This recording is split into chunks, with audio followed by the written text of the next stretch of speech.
wardegdeg ah daawadayaal dagaal xoogan ayaa hadda ka socda deegaanka Ruuncade oo u dhaxeeya magaalooyinka Cadaado iyo Cabudwaaq ee gobolka Galgaduud sidoo kale dagaalkan culus waxa uu u dhaxeeya beesha Cali Mareexaan iyo beesha Saleemaan oo hadda ka socdo inta u dhaxeyso Cadaado iyo waliba sidoo kale dalsan dagaalkan xoogan oo saakay mar kale ka qarxay ayaan rabaa daawad in halkan idin kula wadaago faahfaahin kala duwan oo halkaasi ka soo baxaya dagaal aan waxba la isku reeban ayaa saakay laba beelood oo walaalaha halkaasi ku dagaalamaya iyadoo lagu guda jiro bisha barakeysan ee Ramadaan khasaarooyin lixaad leh oo la soo tibinaya ayaan saaxiib yaal halkan idin kula wadaagi doonaa ee soo dhawaada halkan aad iga daawanaysaan waa Macaash Media haddii ay taa markuu ugu horeyso fadlan YouTube-kayga subscribe oo rukumo si ay ku soo gaaraan warbixinada iyo waliba sidoo kale sheekooyinkan halkan ku baahino saakay dagaal xoogan oo u dhaxeeya beelaha Cali markaasi Mareexaan iyo waliba sidoo kale beesha Saleemaan ayaa si weyn markaa uga socda Galmudug iyadoona aan waxba la isku markaasi la isku reeban haddii aan fiiriyo dagaalkan waa dagaal culus ayaa goordhow ka qarxay inta u dhaxeyso deegaanka Cadaado iyo waliba sidoo kale dalsan ee gobolka Galgaduud kaasoo u dhaxeeyo maleeshiyo beeleed lagu markaasi kala magacaabo Cali Mareexaan iyo waliba sidoo kale beesha Saleemaan sida ay sheegeen ila deegaanka ayaa dagaalkan xoogan waxa uu si gaar ah markaa uga socda deegaanka lagu magacaabo Baraag saddexaad ayuu dagaalka si gaar ah uga socda iyadoo aan halkaasi waxba la isku reeban wararka hordhaca aan helayna ayaa tilmaamaya in labada dhinacba ay isku adeegsanayaan hubka kala duwan ee ay markaasi isku adeegsanayaan beelahan halkaasi ku wada dagaalamaya dagaalkan xoogan waxa uu markaasi si gaar ah uga dhaxeeya ama uga socdaaba halka lagu magacaabo Baraag saddexaad oo beelahan ay isku haystaan oo ay ku wada dagaalamayaan saakay aroortii hore ayuu dagaalkan soo bilowday iyadoo aan waxba la isku reeban hubka noocyadiisa kala duwan oo la isku adeegsanaya iyadoo lagu guda jiro bisha barakeysan ee Ramadaan ayaa beelahan si weyn ugu wada dagaalamaya iyagoo ay markaasi isku haystaan aanooyin dhuleed iyo waliba sidoo kale mid beeleed oo hore u soo jiitamaysay dagaalkan labadan beelood ayaa noqday kuwa qarxay maanta ama markaasi saakay hore iyadoona aan waxba la isku reeban khasaare lixaad leh oo halkaasi laga soo tabinayo inkastoo ila wareediyo xilkas ah ay noo xaqiijiyeen inay jiraan dhaawacyo iyo waliba sidoo kale dhimasho aad u badan inkastoo tirada rasmiga aan la xaqiijin karin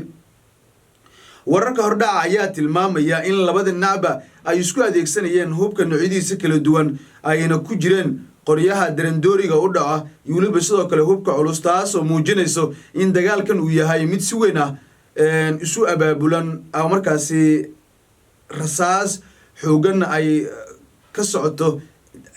ama deegaanka sida rasmiga ee dagaalkan uga socdo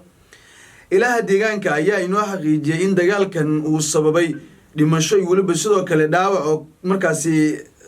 inkastoo aanan weli si rasmi aan loo shaacinin tirada rasmiga ah ee khasaaraha ee dagaalkan uu ka dhashay iyadoona la aaminsan yahay in dagaalkan uu markaasi khasaarooyin lixaad leh iyo waliba sidoo kale mid hantiyadeedba ay halkaasi jiraan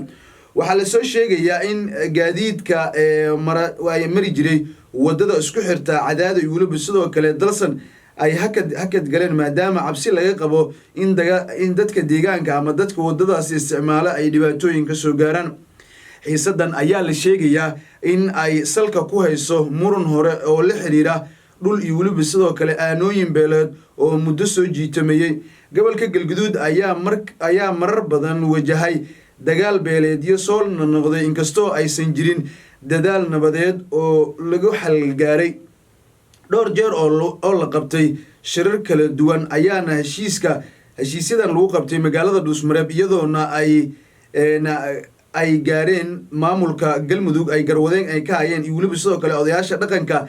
ayaana si aan markaasi meel lagu soo ogaanin qaar ka mid ah heshiisyadii la galay ayaana markaasi aan buuxinin hirgelintooda taas oo keentay in ay noqoto mid ay si weyn ay beelahaasi ugu wada dagaalamayaan dagaalkan waa markaasi aan iraade dagaalkan waxa uu saameyn toos ah uu ku yeeshay nolosha iyo waliba sidoo kale nolosha dadka rayidka ah iyo ganacsatada yaryar ee deegaanka ay si toos ah ay dhibaatooyinkan ay waxyeelo ugu soo gaarteen bulshada ku dhaqan galmudug waa markaasi galguduud ayaana si weyn ugu walacsan xaaladan saakay soo kordhay iyadoona beelahan halkaasi ay ku wada dagaalamayeen dagaalkan ayaa saakay waa berigii laga warhelay mar qura rasaas nool isku adeegsanayo iyadoo hadda xaaladu ay tahay mid adag labadan beeloodna ay khasaare lixaad leh halkaasi iska gaarsiiyeen waxgaradka iyo culummada ayaana ku baaqay in si degdeg ah loo joojiyo dagaalkan lana kala galo maleeshiyada dagaalamaysa waxaana sidoo kale la filayaa in maamulka gobolka iyo ciidamada ammaanka ay si degdeg ah u fargeliyaan si markaasi si loo badbaadiyo shacabka rayidka ugu dambeyntiina xaaladdu weli waa mid cakiran waxaana waa markaasi la sugayaa in mas-uuliyiinta maamulka galmudug ay xaaladan ay dejiyaan iyagoona beelahan nabadoonadooda iyo weliba sidoo kale loogu baaqo in ay nabadda qaataan dagaal xoogan ayaa saakay waa berigii lagu markaasi waa beriistay iyadoo bil barakaysan oo ramadaan lagu guda jiro ayaa khasaarooyin lixaad leh halkaasi laisku gaarsiinaya xaaladdu ma sahlano oo marka ka dambeyso waxaa la maqlayaa rasaas nool oo hubka noocyadiisa kala duwan daawadayaal wixii warara soo kordhana waan idinla wadaagi doonaa oo ku mahadsantihiin haddii aad halkan nala soo gaarteen daawashada muuqaalkan mahadsanidin ilaaha deegaanka ayaa inoo xaqiijiyey in dagaalkan uu sababay dhimasho iyo weliba sidoo kale dhaawac oo markaasi inkastoo aanan weli si rasmi aan loo shaacinin tirada rasmiga ah ee khasaaraha ee dagaalkan uu ka dhashay iyadoona la aaminsan yahay in dagaalkan uu markaasi khasaarooyin lixaad leh iyo weliba sidoo kale mid hantiyadeedba ay halkaasi jiraan waxaa lasoo sheegayaa in gaadiidka ay mari jiray wadada isku xirta cadaado iyo weliba sidoo kale dalsan ay hakad galeen maadaama cabsi laga qabo in dadka deegaanka ama dadka wadadaasi isticmaalo ay dhibaatooyin ka soo gaaraan xiisadan ayaa la sheegayaa in ay salka ku hayso muran hore oo la xiriira dhul iyo weliba sidoo kale aanooyin beeleed oo muddo soo jiitamayey gobolka galguduud ayaa marar badan wajahay dagaal beeleedyo soo noqday inkastoo aysan jirin dadaal nabadeed oo lagu xalgaaray dhowr jeer oo la qabtay shirar kala duwan ayaana heshiisyadan lagu qabtay magaalada dhuusmareeb iyadoona ay gaareen maamulka galmudug ay garwadeen ay ka hayeen iyo weliba sidoo kale odayaasha dhaqanka ayaana si aan markaasi meel lagu soo ogaanin qaar ka mid ah heshiisyadii la galay ayaana markaasi aan buuxinin hirgelintooda taas oo keentay in ay noqoto mid ay si weyn ay beelahaasi ugu wada dagaalamayaan dagaalkan waa markaasi aan iraade dagaalkan waxa uu saameyn toos ah uu ku yeeshay nolosha iyo weliba sidoo kale